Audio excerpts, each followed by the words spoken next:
Hello नमस्कार। Ambe home science classes में आप सभी का स्वागत है।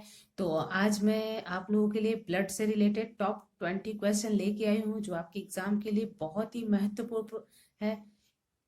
पिछले वीडियो में आप लोगों को ब्लड से जितने भी इम्पोर्टेंट टॉपिक थे वो सब मैं आप लोगों को डिटेल में बताई थी और उसी से संबंधित मैं आप लोगों के लिए कुछ बहुत ही महत्वपूर्ण प्रश्न लेके आई हूँ। तो ये जो प्रश्न है वो आप सभी लोग बहुत ही ध्यान से देखिएगा और इन्हें नोट डाउन भी कर लीजिएगा, नोट कर लीजिएगा, क्योंकि ये प्रश्न जो है वो आपके आगे के भी एग्जाम में बहुत ही ज्यादा महत्वपूर्ण है। तो आप सभी लोग ध्यान से देखिए।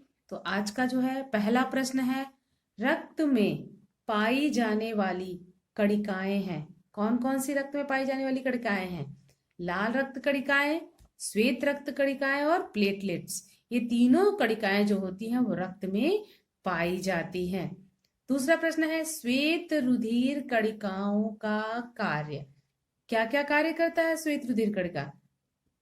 हानिकारक रोगाणुओं को नष्ट करना। दूसरा, विभिन्न प्रकार के प्रतिविष बनाना।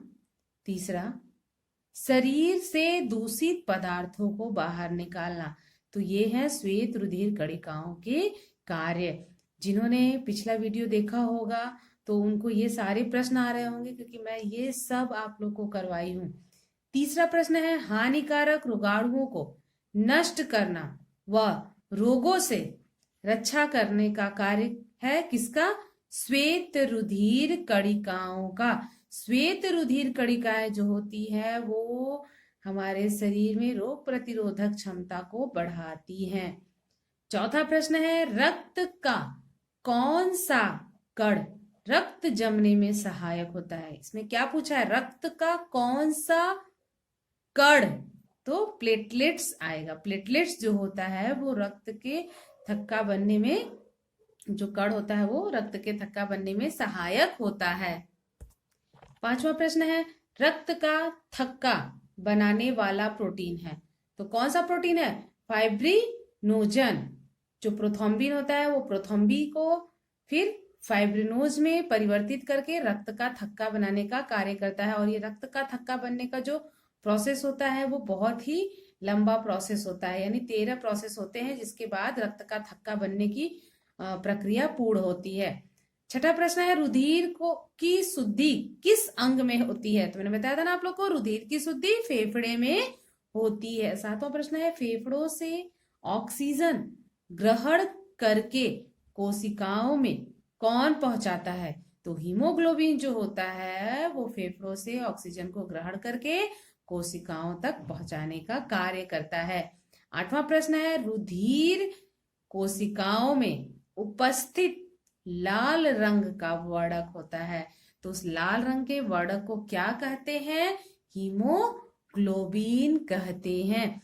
ये प्रश्न जो है बहुत ही आसान है। जो वीडियो ध्यान से देखे होंगे, पिछला 2 वीडियो में बनाई थी आपके ब्लड से रिलेटेड, और उसमें बहुत ही डिटेल में आप लोग को समझाई थी। तो जिन बच्चियों ने वो वीडियो देखा होगा उनको ये सारे प्रश्न एकदम आसानी से उसका जवाब आ रहा होगा।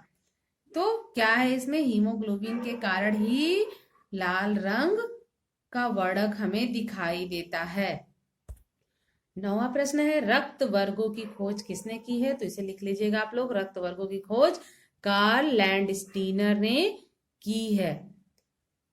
10वां प्रश्न है, फुफ्फुसीय सीरा में बहने वाला रक्त होता है। तो फुफ्फुसीय सीरा में सदैव शुद्ध रुधिर बहता है।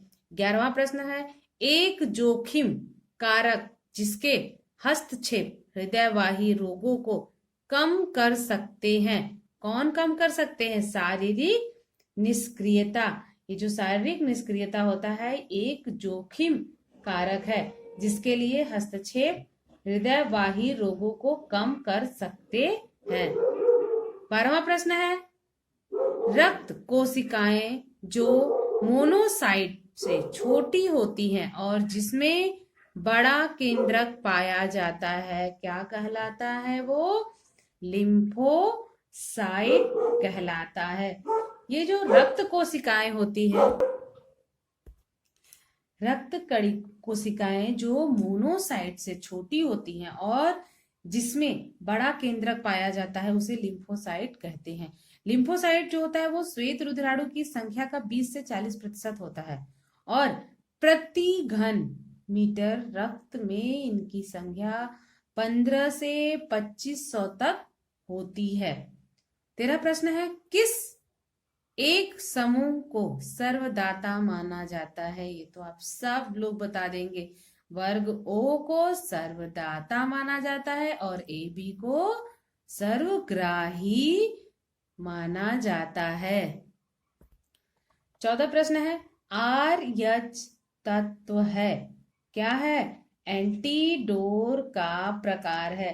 RH तत्व जो होता है वो एंटीडोस का प्रकार होता है और RS तत्व का परीक्षण सर्वप्रथम रेहसस बंदर पर किया गया था। किस बंदर पर किया गया था? रेहसर बंदर पर किया गया था। मैं आप लोगों को इसमें जितने भी प्रश्न है उन सारे प्रश्नों को भी आप लोगों को मैं बताऊंगी ताकि आप लोग कभी भी ना भूले। ब्लड से रिलेटेड कोई भी क्वेश्चन हो तो आप उसे बस फटाक से कर दे।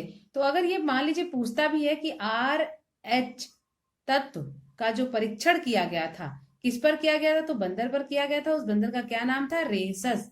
इसलिए इसका नाम जो रखा गया है वो RH रखा गया है, RS तत्व रखा गया है। RS तत्व के लाल कण RBC में पाया जाता है। यह तत्व रक्त में है जो घनात्मक RH कहते हैं, किंतु यदि तत्व रक्त में नहीं है तो वो ऋणात्मक RH कहलाता है।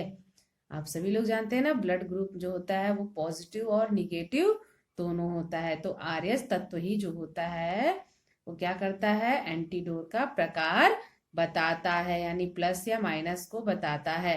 15 प्रश्न है, लाल रक्त कण मानव शरीर में कहाँ बनते हैं? तो कहाँ पे बनते हैं ये? अस्थि मज्जा में। जो लाल रक्त कण होते हैं वो अस्थि मज्जा में बनते हैं। ये जो आपके अस्थि मज्जा होते हैं वो लाल रक्त कण मानव शरीर में अस्थि मज्जा में बनाते हैं और RBC की आकृति छोटी छोटी गोल तथा चपटे आकार की टिकिया के समान दोनों ओर से कुछ पिचकी हुई होती है। ये इतनी छोटी होती है कि 6 वर्ग सेमी के क्षेत्रफल में लगभग 10 करोड़ की संख्या में स्थिर रहती हैं। इन्हें आंखों से देखा जा सकना असंभव होता है। इसके बाद 16 प्रश्न है, कोलेस्ट्रम में उपस्थित लौह तत्व युक्त प्रोटीन है, कौन सा प्रोटीन है वो? हीमोग्लोबिन। जो कोलेस्ट्रम होता है उसमें लौह तत्व युक्त प्रोटीन हीमोग्लोबिन प्रोटीन होता है। प्रसव के बाद पहले 2 से 3 दिनों तक स्तनों से निकलने वाला जो पीला गाढ़ा पदार्थ होता है वो कोलेस्ट्रम कहा जाता है और ये शिशु के लिए बहुत ही फायदेमंद होता है। इसमें रोग प्रतिरोधक क्षमता बहुत ज्यादा होती है। यह प्रोटीन